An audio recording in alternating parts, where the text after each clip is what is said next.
santet di pemilihan kepala desa di bawah kaki Gunung Slamet.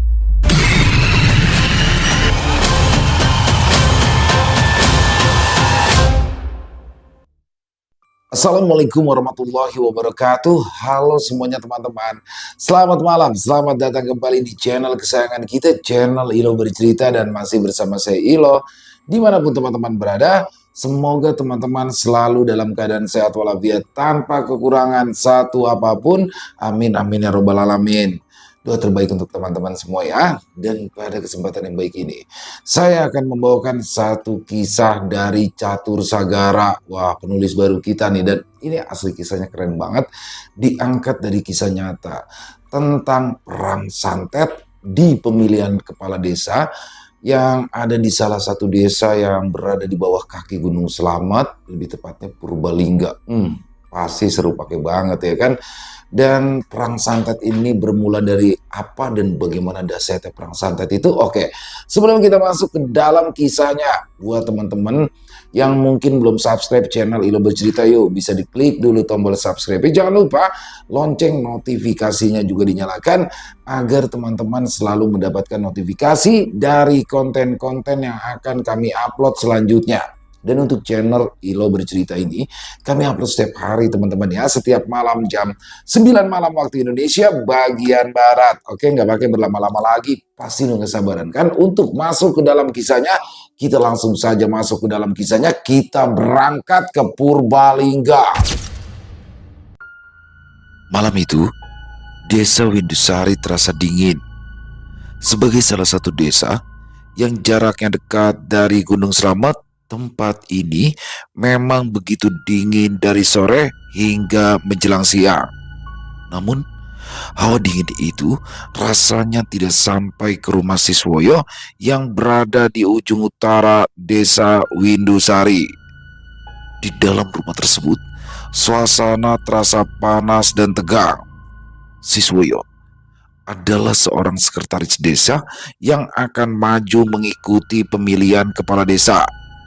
Sebagai orang yang memiliki posisi kuat di Windusari, dia memiliki peluang lebih besar untuk mendapatkan kursi kepemimpinan.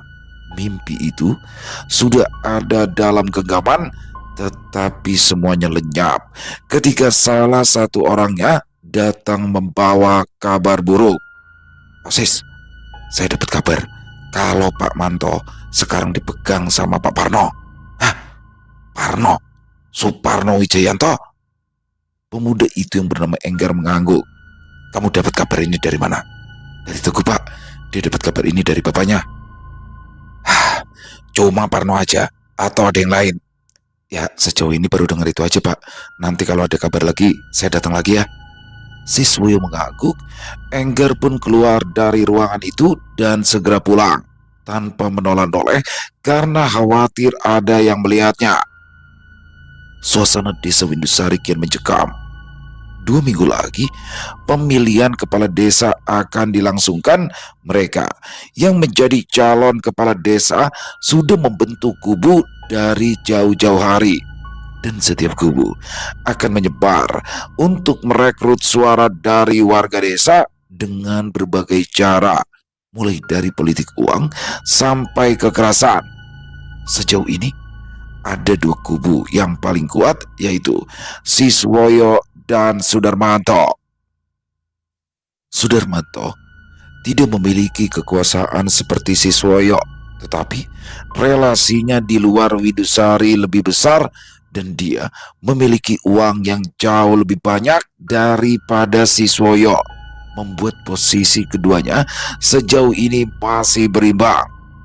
Siswoyo memanggil Tambar, salah satu orang yang sudah mengikutinya sejak lama.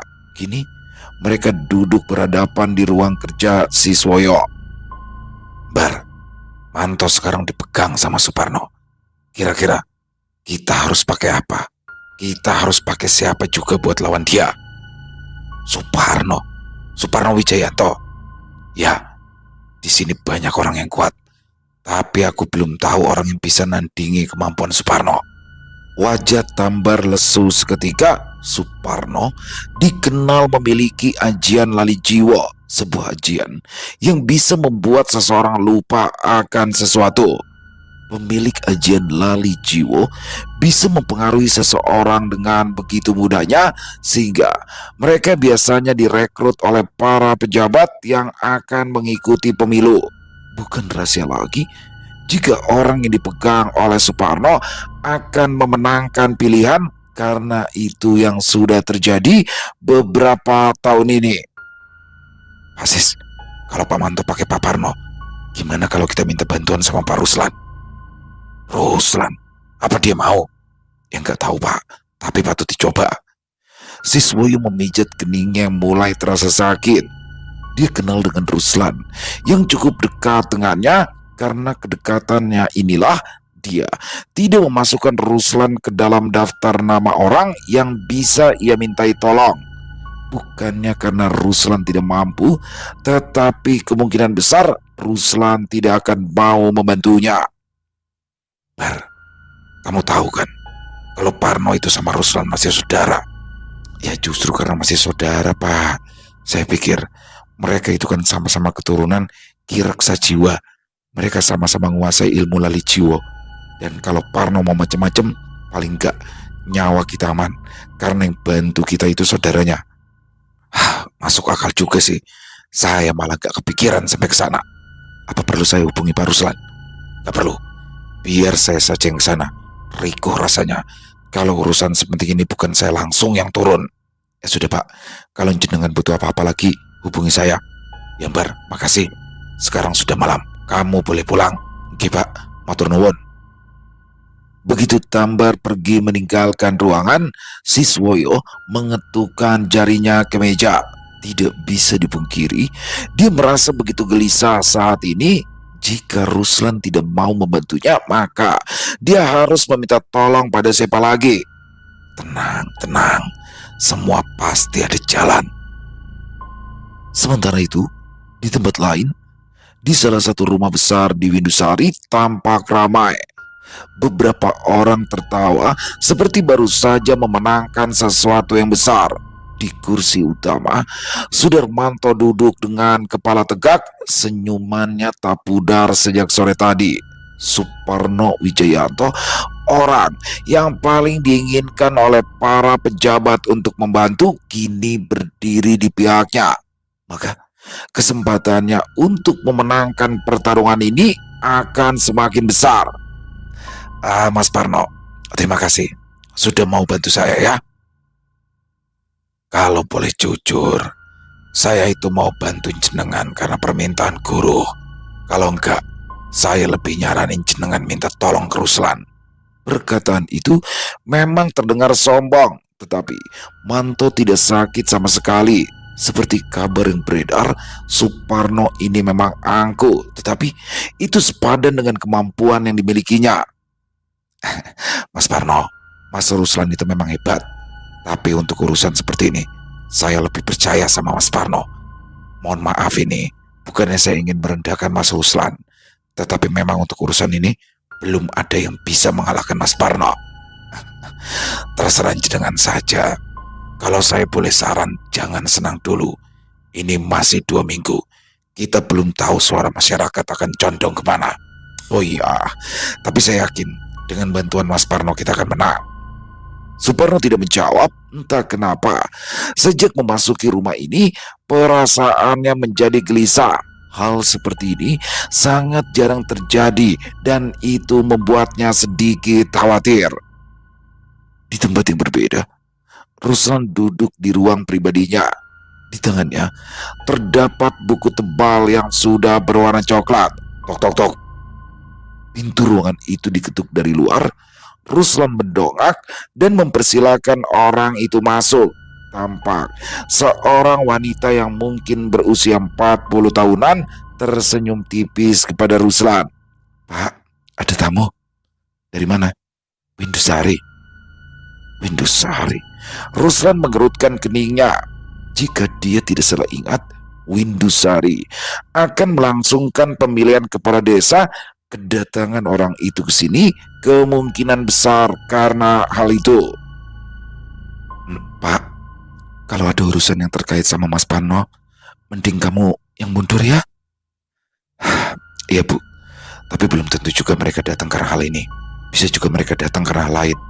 Iya, tapi tetap hati-hati ya Pak. Ruslan mengangguk pelan. Dia keluar bersama istrinya dan menemui tamunya di ruang tamu. Tampak seorang pria dengan rambut yang sudah memutih sebagian, duduk dengan wajah sedikit tegang. Begitu Ruslan memasuki ruangan itu, pria tersebut berdiri dan menyalami Ruslan. Sugeng sonten Mas Ruslan. Sugeng sonten Pasis. Janur gunung jenengan mampir.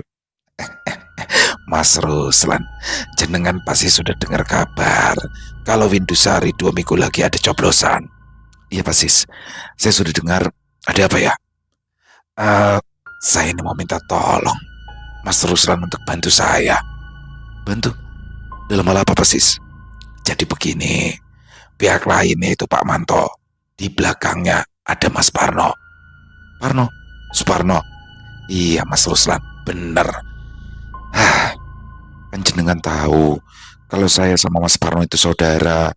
Tahu Mas Ruslan, justru karena jenengan berdua saudara, saya lebih yakin untuk minta bantuan jenengan. Kenapa? Bukan rahasia lagi Mas. Kalau Mas Parno itu biasa pakai ajian lali jiwa, dan saya perlu Mas Ruslan bantu saya menyadarkan orang-orang agar terlepas dari ajian itu. Selebihnya kita adang-adang tetes embun. Bisa saya nggak mau nyampuri urusan Mas Parno. Begitu juga sebaliknya, dia tidak pernah mau berdiri menjadi lawan saya. Mas Ruslan, tapi kali ini jenengan harus bantu saya. Orang yang paling tidak boleh menjadi pemimpin di Windusari itu adalah Pak Manto. Maaf Pasis, jangan menjadikan lawan untuk menarik simpati saya. Oh, dengar dulu penjelasan saya Mas.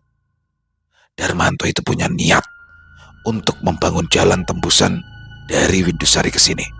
Dan itu akan merusak telaga keluarga jenengan. Apa jenengan bakalan tetap diam? Ruslan terkejut. Meskipun telaga itu bukanlah aset pribadinya, tapi itu adalah harta keluarga yang harus dijaga. Dia yakin jika Suparno mengetahui hal ini, dia tidak akan setuju untuk membantu Darmanto. Mas Parno sudah tahu hal ini. Waduh, saya kurang tahu ya. Tapi yang jelas, proyek itu akan ditangani oleh Mas Guru. Ruslan menghela nafas panjang. Masalah ini jauh lebih rumit dari kelihatannya. Jika dia diam dan membiarkan Parno bertindak, maka telaga keluarganya akan hancur. Jika dia mengatakan hal ini, maka otomatis itu akan menggagalkan proyek Guru. Dan itu pasti membuat hubungan di antara mereka menjadi retak. Akhirnya, setelah berpikir selama beberapa waktu, Ruslan pun mengangguk. Saya akan bantu Pasis. Tapi saya tidak yakin bisa menang jika lawannya adalah Mas Parno. Yang terpenting kita tetap berusaha. Siswoyo mengeluarkan amplop coklat yang cukup tebal dari dalam tasnya dan meletakkan di hadapan Ruslan. Mohon maaf Mas Ruslan. Untuk sekarang saya belum bisa memberi sebanyak yang Mas Parno terima. Tapi satu janji saya. Jika saya mendapat suara terbanyak, telaga keluarga jenengan tidak akan diusik dan Guru akan mendapat proyek yang tidak kalah besar. Saya pegang janji jenengan Pasis. Besok malam saya ke tempat jenengan. Siswa yang mengangguk. Dia memang tidak memiliki niat sama sekali untuk mengusik telaga peninggalan Ki Retsajiwa. Setelah itu, Siswoyo berpamitan pulang. Ruslan mengantarnya hingga ke depan. Sebelum pergi, Siswoyo mengangguk sebagai tanda hormat. Ruslan pun mengangguk pelan sebagai balasan. Ketika bayangan Siswoyo tidak terlihat lagi, Ruslan masuk ke dalam rumahnya. Amplop coklat di atas meja sama sekali tidak disentuhnya. Bu, uang dari Pak simpen. Sulastri, istri dari Ruslan itu mengangguk dan menyimpan amplop itu tanpa membukanya terlebih dahulu. Ruslan kembali ke ruangannya dan mulai mempersiapkan beberapa barang yang akan ia bawa ke Windusari besok. Sebuah kotak kayu yang panjangnya tidak lebih dari 2 jengkal dia buka. Di dalamnya ada banyak gelang kain berwarna hitam. Dia mengambilnya satu dan membuka lipatan gelang tersebut. Tampak untayan benang merah terselip dalam lipatan gelang tersebut. Ruslan mencabut benang merah itu dan memasukkannya ke dalam kantong kain kecil. Benang-benang tersebut adalah benang khusus yang sudah melewati proses panjang untuk menangkal ajian lali jiwo. Untuk membuatnya butuh waktu lebih dari 40 hari dan usaha siang dan malam. Untung saja saat ini dia memiliki cukup banyak benang. Jika tidak, maka dia tidak akan memiliki cukup waktu untuk membuatnya dari awal. Pintu kembali diketuk dari luar. Masuk. Pintu terbuka. Tampak Sulastri yang berdiri dengan wajah cemas. Ruslan hanya menoleh sedikit sebelum kembali fokus melanjutkan pekerjaannya. Pak, ucap Sulastri lembut. Iya Bu, masuk. Sulastri mendekat dan duduk di samping suaminya. Pak, kenapa kamu nerima permintaan dari Pak Sis? Kan Ibu sudah bilang dari awal, kalau Mas Parno juga ada di sana, kamu mending mundur. Bu, Bapak nerima permintaan dari Pak Sis, bukan semata-mata karena uang ataupun proyek. Terus karena apa? Ruslan mengikat kantong kainnya dan meletakkannya di dalam kayu sebelum dia membetulkan posisi duduknya menghadap sang istri. Pak Manto, katanya mau ada proyek tembusan jalan ke Telaga. Bapak gak mau tempat itu sampai rusak. Meskipun gak secara langsung tergusur, tapi tempat itu pasti kehilangan esensinya. Bapak gak mau tempat main masa kecil Bapak rusak. Ada banyak kenangan yang tercipta di sana. Jadi karena hal itu, kenapa kamu gak ngomong langsung aja sama Mas Parno? Kalau dia tahu tempat itu terancam, dia juga pasti gak mau turun tangan. Lastri, kamu masih belum kenal sama Mas Parno. Sekalinya dia sanggup menyanggupi sesuatu, Gunung Selamat jeblok pun dia gak akan mundur. Lah terus kalian kakak adik mau tarung gara-gara itu. Aku tidak akan melawan Mas Parno secara langsung. Aku sudah punya rencana sendiri. Kamu berdoa saja. Doa istri itu paling manjur. Pasti, Ibu selalu pasti mendoakan yang terbaik buat kamu, Pak. Keesokan harinya, sekitar jam 7 malam, Ruslan keluar menggunakan motor metik hitamnya. Dia akan pergi ke Widusari mengunjungi rumah Siswoyo. Bisa dibilang, untuk saat ini Siswoyo adalah koleganya.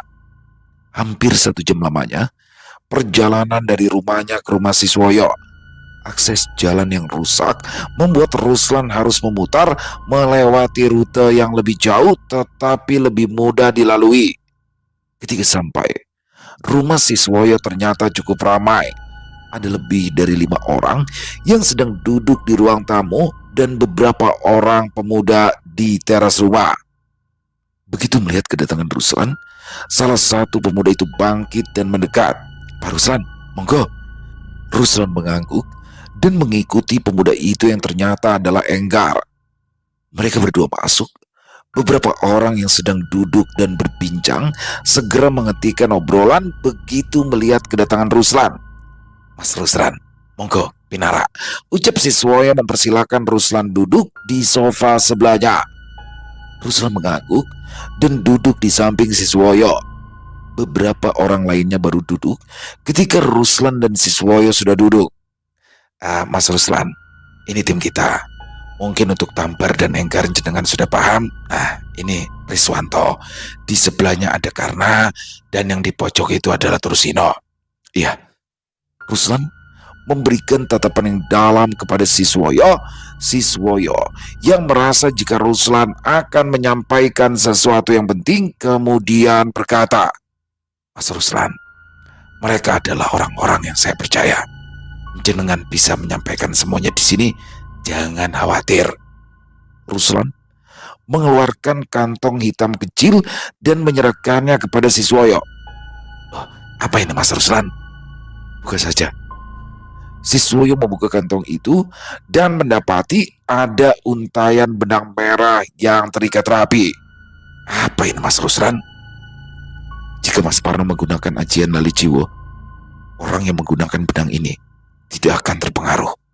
Bagaimana menyebarkannya pada para pendukung jenengan, itu tugas tim di lapangan. Hanya untuk ajian Lali Jiwo saja. Ya, untuk menyiapkan seperti ini, seharusnya butuh waktu berbulan-bulan. Untung saja, di rumah sedang ada stok, termasuk rezeki Pak Sis. Tapi, kalau ternyata Mas Parno menggunakan kemampuan yang lain, ya kita sepertinya akan sulit menang darinya. Wah, kita harus menang. Jangan sampai Darmanto yang menang. Pak Sis, secara pengalaman, Mas Parno jauh lebih banyak dibanding saya. Dari segi apapun, saya tidak bisa ngalahin Mas Parno. Jadi sebaiknya, kalian jangan menaruh harapan terlalu tinggi. Yang penting kita sudah berusaha, Mas Ruslan. Keinginan saya untuk menang juga tidak berkurang sama sekali. Ucap Siswoyo, bagaimanapun apa yang dikatakan oleh Ruslan ada benarnya. Secara umur dan pengalaman, Ruslan masih di bawah Parno. Enggar keluar dari dapur dan membawakan kopi untuk Ruslan. Silakan Pak Ruslan. Terima kasih. Enggar membuka hormat dan kembali ke dapur untuk menyimpan nampan. Sementara itu, Ruslan yang belum mengetahui kandidat lain selain orang yang didukung oleh kakaknya menjadi penasaran. Pak Sis, selain Pak Manto, siapa lagi kandidat calon kepala desa? Wah, ada Pak Samsudin, ada Tugino. Tapi tidak perlu khawatir Mas Ruslan. Menurut orang-orang kita yang di lapangan, dukungan mereka tidak kuat. Untuk sekarang fokus kita adalah Manto. Pak, bukan saya mau terlalu ikut mengatur, tapi buat tim, untuk mengawasi pergerakan mereka juga. Jangan sampai di detik-detik terakhir kita baru tahu kalau ternyata mereka juga punya kartu as. Oh, sudah pasti itu Mas Ruslan. Riswanto dan timnya mantau pergerakan Samsudin sama Tugino.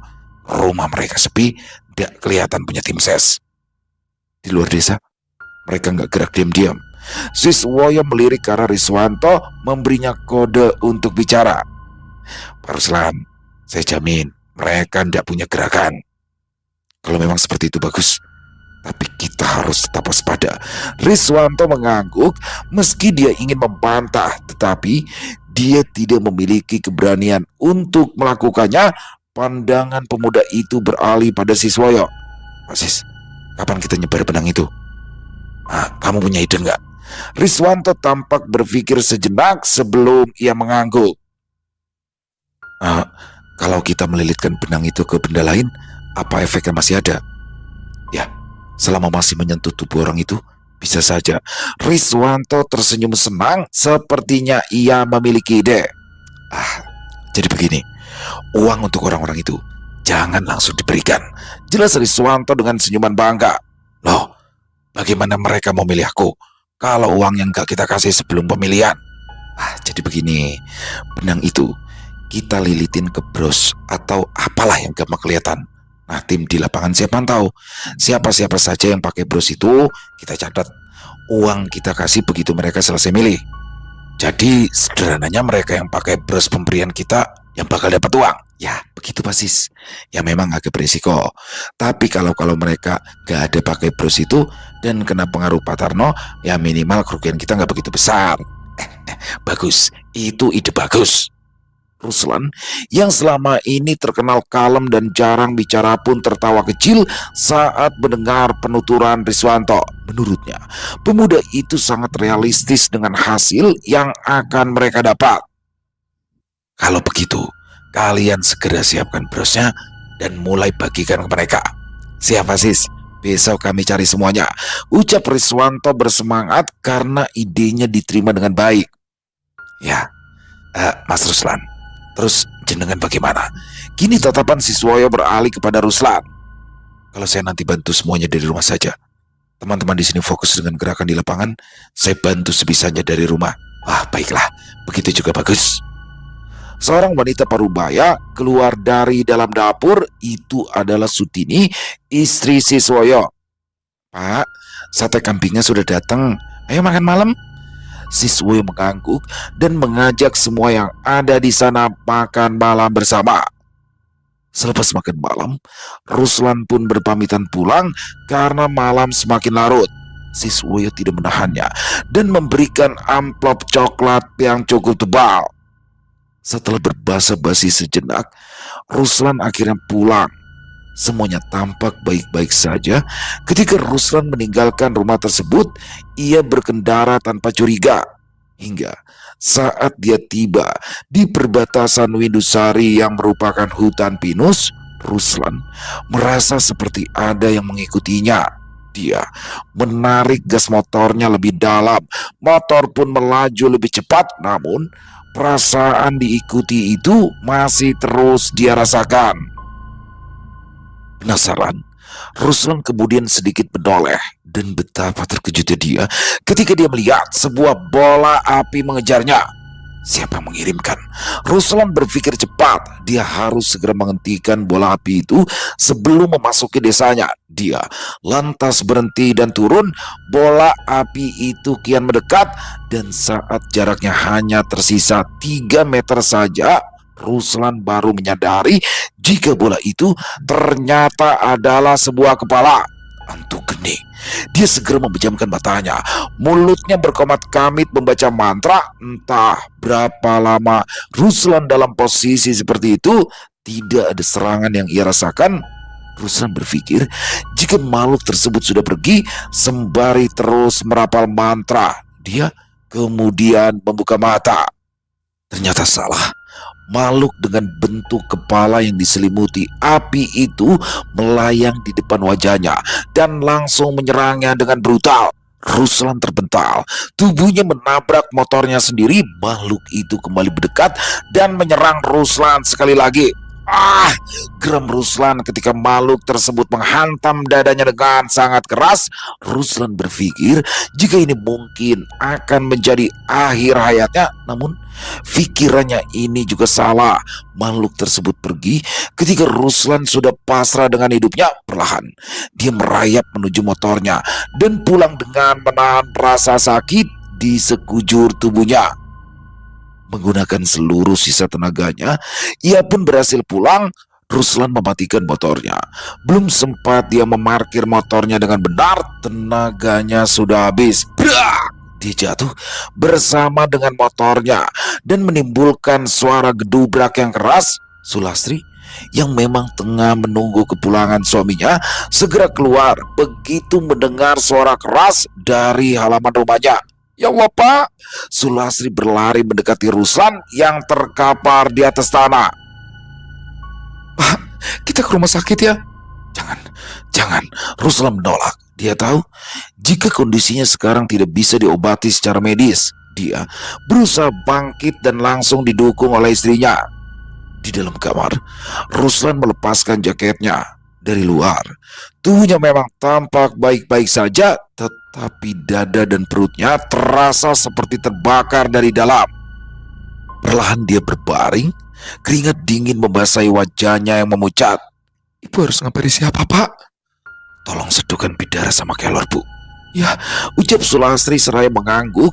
Ia segera keluar untuk melakukan perintah suaminya itu. Sementara itu, Ruslan merasa kondisinya kian memburuk. Perutnya bergolak. Dia tidak bisa menahannya lagi dan bangkit menuju kamar mandi. Namun, sebelum dia melangkah, dia terjatuh. Darah segar menggelegak dari mulutnya. Ruslan menyeka bibirnya dengan tangan gemetar. Siapa yang berani jahil ke aku? Dia berusaha bangun, tapi seluruh tubuhnya lemas. Pikirannya terus berputar, mencoba menerka siapa orang yang sudah berani melakukan ini kepadanya. Tak berselang lama, pintu pun terbuka. Sulastri yang membawa teko kecil berisi seduhan daun kelor dan daun bidara hampir saja menjatuhkannya ketika melihat suaminya terkapar di lantai, terlebih lagi ketika dirinya melihat genangan darah yang ada di lantai. Astagfirullah, Pak, kenapa bisa jatuh? Sulastri meletakkan teko yang dia bawa di atas nakas dan segera membantu suaminya bangun. Kita harus minta bantuan siapa, Pak? Ruslan menggeleng. Untuk saat ini tidak banyak orang yang bisa membantu. Apa perlu ngubungin Mas Parno? Lagi-lagi Ruslan menggeleng dan hal itu membuat Sulastri semakin gelisah. Apa jangan-jangan Mas Parno yang lakuin ini, Pak? Aku nggak tahu, Bu. Bener-bener nggak tahu, Bu. Ya terus kita harus gimana toh, Pak? Kamu udah begini, masa mau dibiarin aja? Mas Dirman, Bu. Coba minta Mas Dirman besok datang. Iya. Sulastri segera menelpon Dirman untuk meminta bantuan, tapi sial, Dirman sedang berada di Jakarta dan baru bisa pulang lusa. Sulastri kembali duduk di samping suaminya. Mas Dirman di Jakarta, Pak. Lusa baru bisa pulang. Kalau gitu, kita tunggu Mas Dirman pulang saja, Bu. Apa kita nggak coba minta bantuan yang lain, Pak? Tidak usah, Bapak masih kuat. Ruslan menatap genangan darah di lantai dengan perasaan bersalah. Maaf, Bu, lantainya jadi kotor, Bu. Kamu itu ngomong apa toh, Pak? Perkara lantai kenapa harus minta maaf? Ya jadinya kamu repot bersihin lantainya, Bu. Udah, Pak, nggak apa-apa. Ini cuma lantai. Jangan terlalu dipikir. Sekarang mending Bapak minum seduanya. Ucap Sulastri seraya menuangkan seduhan daun kelor dan bidara ke dalam sebuah gelas kecil. Ruslan menerimanya dan menyeruputnya perlahan. Istirahat ya, Pak. Ya, Bu, lampunya jangan dimatikan. Iya. Sulastri membersihkan genangan darah di lantai. Sebelum berbaring di samping suaminya, pikirannya begitu gelisah ketika melihat beberapa kali suaminya mengerutkan kening menahan rasa sakit. Malam itu, Ruslan tidak bisa beristirahat dengan tenang. Dia merasa seperti ada yang bergerak-gerak di perutnya. Saat istrinya memeriksa perutnya pun, perut Ruslan terasa lebih keras daripada biasanya. Yakin gak mau ke rumah sakit? Bu, jangan ngajak Bapak ngomong dulu, Bu. Sakit banget ya, Pak? Ruslan tidak menjawab karena tidak ingin membuat istrinya lebih gelisah.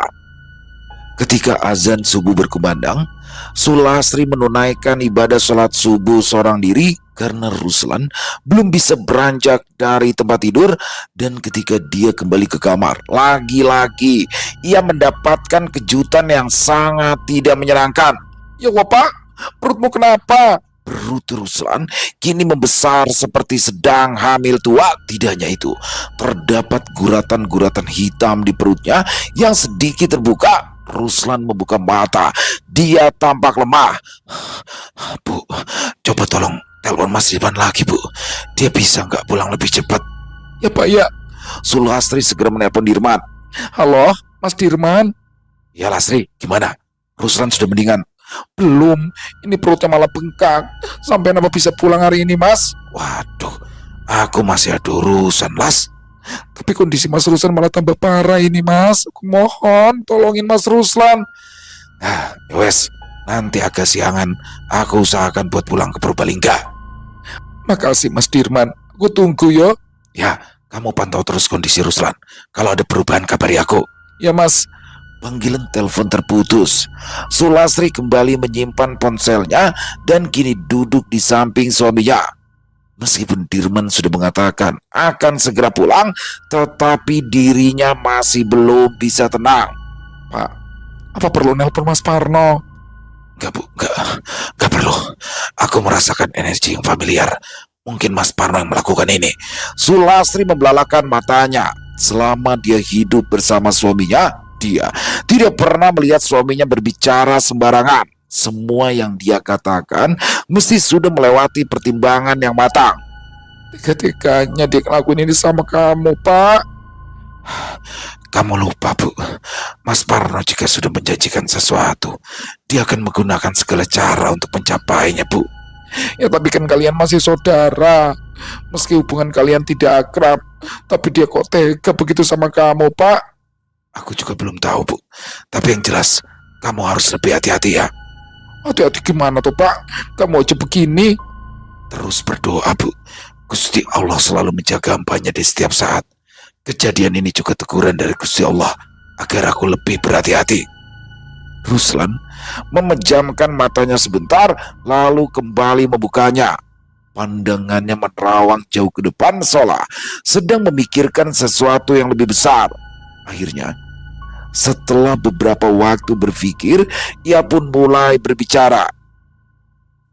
Bu, kalau memang aku harus pergi, aku minta maaf, Ibu. Maaf karena aku belum bisa jadi suami yang baik. Kamu mau apa toh, Pak? Aku nggak punya hutang benda. Aku ingat-ingat juga nggak punya hutang janji ke orang lain selain kamu. Maaf Bu, karena nggak bisa nempati janji hidup bersama sampai tua. Pak, Bu, kita belum punya anak. Sebagian harta yang kita punya sekarang didapat dengan cara yang abu-abu. Kalau aku meninggal nanti, kamu keberatan kalau harta-harta itu disedekahkan. Kamu itu bakalan sembuh, Pak. Aku yakin. Asal kamu sembuh. Bahkan kalau aku harus jual semua yang kita punya sekarang, aku rela, Pak. Asalkan kamu sembuh. Kita cuma berdua sampai mati juga aku ridho. Bu, berdoa yang baik-baik. Kita nggak tahu doa mana yang bakal dijawab dulu sama Gusti Allah, Bu. Cukup lama mereka berbicara. Banyak kata yang selama ini mereka tahan dalam hati, satu persatu mulai dikeluarkan seolah-olah ini adalah momen terakhir keduanya bersama. Sekitar jam 8 malam, sebuah mobil berhenti di depan rumah Ruslan. Sulastri keluar dari rumah dan menyambut seorang pria dengan tubuh tinggi besar dan perut yang memujit. Rambutnya yang sedikit ikal disisir licin ke belakang. Ya, pria tersebut adalah Dirman, salah satu saudara Ruslan yang kini tinggal di Banyumas meski asalnya dari Purbalingga. Gimana Ruslan? Perutnya lebih bengkak dari tadi pagi, Mas. Dia kesakitan banget apa enggak? Setiap waktu azan kelihatannya Mas Ruslan nahan sakit. Keduanya langsung masuk dan melihat kondisi Ruslan. Kini wajah Ruslan pucat seperti kehilangan seluruh darah di tubuhnya, sementara perutnya membengkak kini tampak sangat merah dengan guratan hitam seperti jaring laba-laba. Dirman membopong Ruslan dan memindahkannya ke ruangan khusus di rumah itu. Meski usianya sudah lebih dari 50 tahun, tapi Dirman masih bisa membopong Ruslan tanpa kesulitan sedikit pun. Kini, Ruslan duduk di atas karpet merah sembari bersandar di dinding. Sulastri tidak ikut masuk ke dalam ruangan karena Dirman melarangnya. Ruslan, kamu itu habis singgung siapa? Gak tahu, Mas. Buat nyembuhin kamu perlu waktu yang lama. Tapi kalau kamu ngizinin aku mindahin sakitmu ini ke orang yang ngirimnya, apa kamu keberatan? Mas Dirman tahu siapa pelakunya? Aku curiga sama beberapa orang, tapi kita nggak boleh asal tuduh. Cara yang paling tepat buat tahu siapa pelakunya, ya balikin ini semua ke yang ngirim. Kalau begitu, jangan kirim ini ke satu orang, biar mereka semua merasakan. Kamu tegel. Mereka yang mulai duluan. Aku cuma mengembalikan apa yang mereka kirim. Apa kamu yakin? Yo Mas, jawab Ruslan tenang. Dirinya memang tidak suka menyerang terlebih dahulu, namun sekali dirinya diusik, dia tidak akan melepaskan lawannya dengan mudah. Dan karena prinsip yang dia pegang itulah, Ruslan tidak memiliki banyak musuh. Kalau gitu aku manut, tapi ini agak lama, butuh beberapa hari. Gak masalah Mas, aku tahu ngurus masalah begini gak gampang. Bagus kalau kamu paham. Nah, sekarang kamu tunggu di sini. Aku mau nyiapin dadap asrap dulu. Tanpa menunggu jawaban Ruslan, Dirman bangkit dan keluar ruangan untuk menyiapkan segala keperluan. Sekitar setengah jam kemudian, dia sudah membawa sebutir telur ayam kampung, tempayan air dengan daun dadap, dan kembang 7 rupa. Lantas, Dirman duduk bersila di depan Ruslan dan mulai merapalkan mantra. Mulutnya tak berhenti berkomat kamit, bahkan ia seperti tidak melakukan jeda mengambil nafas. Ruslan mengamatinya dalam diam, tidak berani mengganggu konsentrasi Dirman. Dia tahu proses ini sangat vital. Jika ada gangguan, maka kemungkinan besar prosesi ini akan gagal dan memberikan serangan balik padanya. Cukup lama Dirman menutup mata. Dia akhirnya membuka matanya dan meniupkan sesuatu ke dalam telur ayam kampung itu. Setelahnya, dia menempelkan lembaran daun dadap asrap yang sudah direndam air ke perut Ruslan. Rasa dingin segera Ruslan rasakan ketika perutnya dikompres dengan daun tersebut. Namun, tiba-tiba saja perutnya terasa mual. Ruslan kembali muntah. Untung saja Dirman sigap menadakan baskom berisi air ke hadapan Ruslan hingga darah yang keluar dari mulut Ruslan tidak menyembur kemana-mana. Perut Ruslan sedikit mengempis. Meski belum sepenuhnya kembali normal, meski begitu Ruslan merasa lebih lega karena rasa sakit yang ia rasakan sekarang sedikit berkurang. Lan, aku nggak bisa di sini lama-lama. Urusanku di Jakarta belum selesai. Tapi aku janji bakalan tetap bantu kamu meski dari jauh. 10 sampai 15 hari dari sekarang, kamu bakal tahu siapa orang yang udah nyerang kamu. Sama satu lagi, kamu jangan banyak keluar. Jangan sampai lawan tahu kalau kondisimu sudah membaik. Paham? Ya mas. Nah, sekarang aku antar kamu ke kamar. Habis itu aku langsung pergi yo. Ya mas. Dirman memindahkan Ruslan ke kamarnya. Setelah itu dia berpamitan pulang. Mas Dirman, gimana kondisi Mas Ruslan? Dia masih butuh proses yang lama buat sembuh. Kalau bisa, dia harus ngadem. Mulutnya juga pasti masih jelek. Gak usah dikasih yang macam-macam dulu. Iya Mas Dirman. Ya wes, begitu aja. Aku pulang dulu. Kulo nuwun. Monggo. Dirman keluar dari rumah adiknya itu dan bertolak ke Banyumas, rumahnya. Hari demi hari berlalu.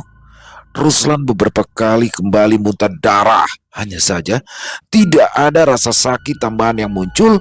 Setiap kali dia muntah, perutnya akan mengempis dan mengempis hingga 10 hari setelah ia mendapat serangan itu. Perutnya kini sudah kembali seperti sedia kala.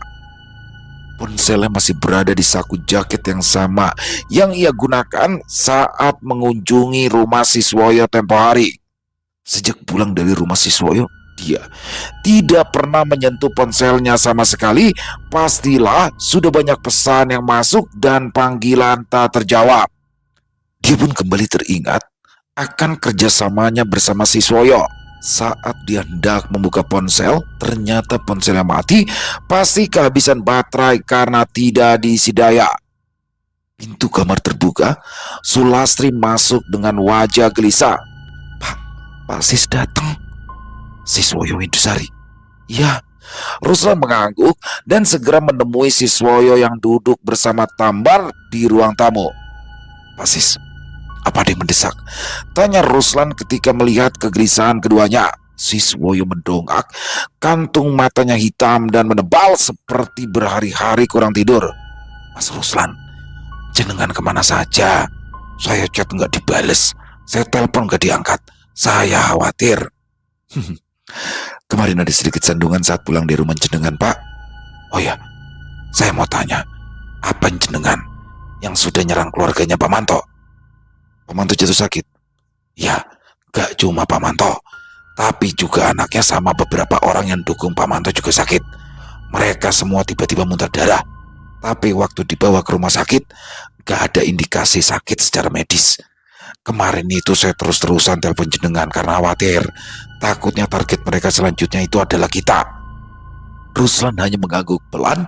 Dia sudah menduga akhirnya akan seperti ini. Mas Ruslan sudah tahu? Aduh, atau jangan-jangan saya tidak nyerang mereka dulu, Pak. Saya cuma mengembalikan apa yang mereka kirimkan kepada saya. Kemarin saya juga hampir mati dibuat mereka. Waduh, jadi beneran jenengan yang melakukan ini? Ya, ini teguran keras untuk siapapun yang ganggu hidup saya. Siswoyo yang awalnya merasa marah karena Ruslan menggunakan cara jahat seperti ini, pada akhirnya bisa memahami alasan kenapa pria yang terkenal kalem dan hati-hati itu sampai melakukan hal seperti ini. Dia bergidik ngeri. Untung saja mereka berada di pihak yang sama di masa depan. Meski tidak berada di pihak yang sama, mereka tidak boleh berdiri berseberangan. Ketika mereka sedang berbicara serius, sebuah mobil Avanza hitam berdiri di depan rumah Ruslan. 2 orang keluar dari mobil itu, dan yang membuat Ruslan merasa tertarik adalah salah satu dari 2 orang itu harus dipapa saat berjalan. Mas Parno, ucap Ruslan saat melihat kedatangan Suparno dan guru. Siswoyo dan Tambar gugup seketika saat melihat kedatangan Suparno. Mereka tidak mengenal satu sama lain, tapi mereka begitu hafal dengan sosok Suparno karena pernah beberapa kali bertemu. Suparno dan guru berhenti sejenak di depan pintu dan mengucapkan salam. Kula nuwun. Monggo. Keduanya langsung masuk begitu mendengar jawaban dari dalam rumah. Suasana menjadi tegang ketika Suparno masuk dengan wajah murka. Ruslan, apa maksudnya ini? Maksud apa gimana? Balas Ruslan seraya bangkit dari tempat duduknya. Kamu berani perang santet sama aku? Ilmumu sudah tinggi. Seharusnya aku yang tanya sama sampean, Mas. Kenapa sampean ngirimi antuk geni buat jahilin aku? Oh, kapan? Aku bahkan baru tahu kamu yang dukung Siswoyo itu beberapa hari lalu. 10 hari lalu, Mas. Kamu hampir saja membunuh aku. Oh, kalau kamu ngerasa aku yang ngawahi kamu, kenapa kamu nggak datangi aku aja? Karena aku tahu sifatmu, Mas. Sampean, kalau mau apa-apa, Gunung Slamet jeblok sampean gak bakalan mandek. Maka dari itu aku lebih memilih hubungi Mas Dirman. Dirman? Kamu minta tolong Dirman? Oh alah, kamu gak tahu apa kalau Dirman itu dekeng Tukino. Tukino? Sudah dari tahun lalu Dirman itu dekat sama Tukino, Ruslan. Ruslan mengepalkan tangannya. Ya, jika ditarik mundur ke belakang, Parno memang cukup jarang menggunakan kekerasan untuk memenangkan sesuatu. Cukup menggunakan ajian lali jiwa, maka dia bisa memenuhi apa yang dirinya inginkan. Dan Dirman sejak dulu dia memang sering menggunakan kemampuannya untuk menyerang orang lain. Jika saja saat itu Ruslan berpikir lebih tenang, masalahnya pasti tidak akan menjadi seperti ini. Ruslan, kita ini masih ada hubungan darah. Sejauh apapun hubungan kita, ada darah yang sama mengalir di tubuh kita. Apa yang kamu lakukan kemarin benar-benar membuat aku kecewa. Setengah mati aku berusaha gak bikin orangmu ini kalah memalukan. Tapi kamu tanpa tedeng aling-aling malah nyerang aku. Terlepas kamu diserang dulu sama Dirman atau enggak, aku kecewa. Mulai sekarang, urusanmu bukan urusanku lagi, urusanku bukan urusanmu lagi. Kalau di masa depan kita harus menyerang satu sama lain, aku bakal tegel. Mas Parno, untuk sekarang Pak Manto sudah terluka, aku pun males. Anggap saja kamu yang menang. Suparno berbalik dan pergi dengan langkah tertatih bersama guru. Ruslan hanya bisa memandangi keduanya dengan tatapan kecewa. Jika saja dirinya berpikir dengan kepala dingin, pasti semuanya tidak akan seperti ini. Pemilihan kepala desa dilangsungkan 5 hari kemudian. Seperti yang diharapkan, Siswoyo menang dalam 1 putaran. Dirman yang memang tidak begitu pandai mempengaruhi hati seseorang tidak bisa memenangkan Tugino dalam pilkades kali ini. Sementara itu, di rumahnya, Ruslan duduk seorang diri di teras rumahnya. Dia sudah mendengar kabar atas kemenangan Siswoyo, tetapi tidak ada kebahagiaan yang terpancar pada wajahnya karena hingga kisah ini dibawakan, hubungan Parno dan juga Ruslan masih begitu dingin.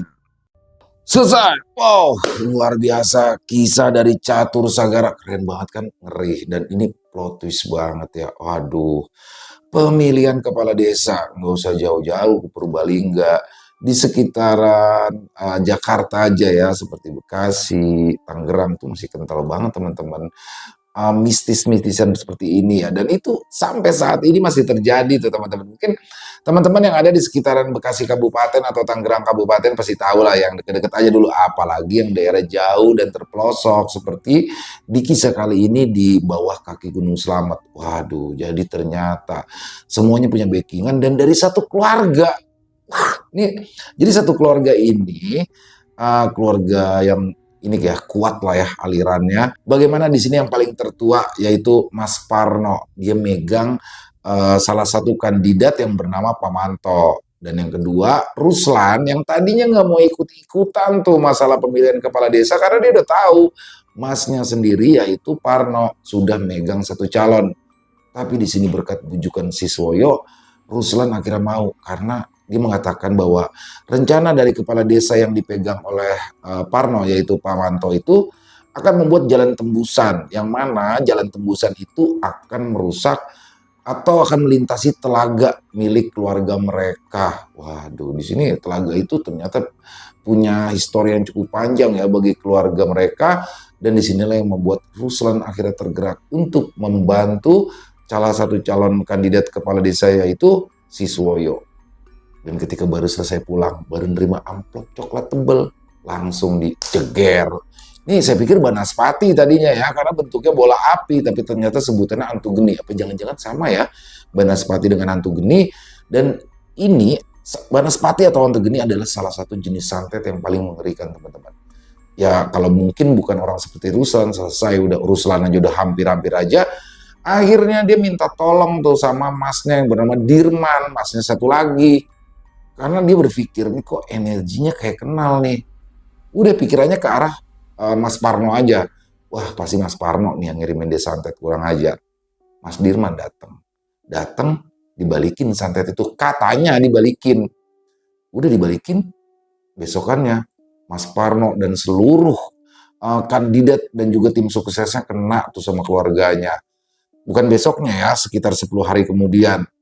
Nah, dia pikir, oh udah nih berhasil. Ternyata enggak. Mas Parno datang, terus bilang, ternyata itu bukan dia pelakunya. Dia itu juga ternyata dikirimi santet. Dan yang mengirimkan santet itu adalah Dirman. Waduh, jadi di sini akhirnya carut marut nih keluarga besar dukun ini. Sampai pada akhirnya si Siswoyo menang, tapi Ruslan gimana ya, dia udah bingung. Karena rusak semua tuh. Otomatis dia sama Dirman kesel juga dong.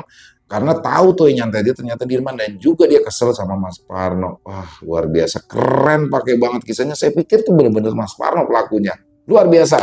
Dan sekali lagi teman-teman, ini adalah kisah nyata, tapi nama desa dan untuk nama-nama tokonya, untuk menjaga privasi disamarkan. Jadi, catur sagara. Pesen lagi dong kisah-kisah yang model begini, keren, pakai banget ya. Terima kasih, dan semoga teman-teman semua terhibur ya dengan kisah barusan. Buat yang punya komentar lain, buat yang punya pendapat lain, bisa menuliskan di dalam kolom komentar ataupun hanya sekedar saling menyapa. Insya Allah kami akan menjawab satu persatu.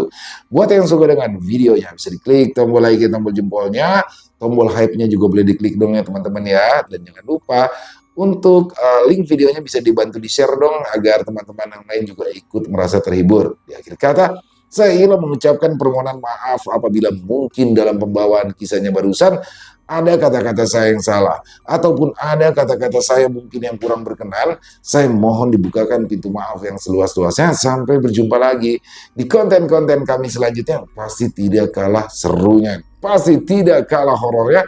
Masih bersama saya Ilo di channel Ilo Bercerita. Salam sehat, sukses selalu untuk kita semua.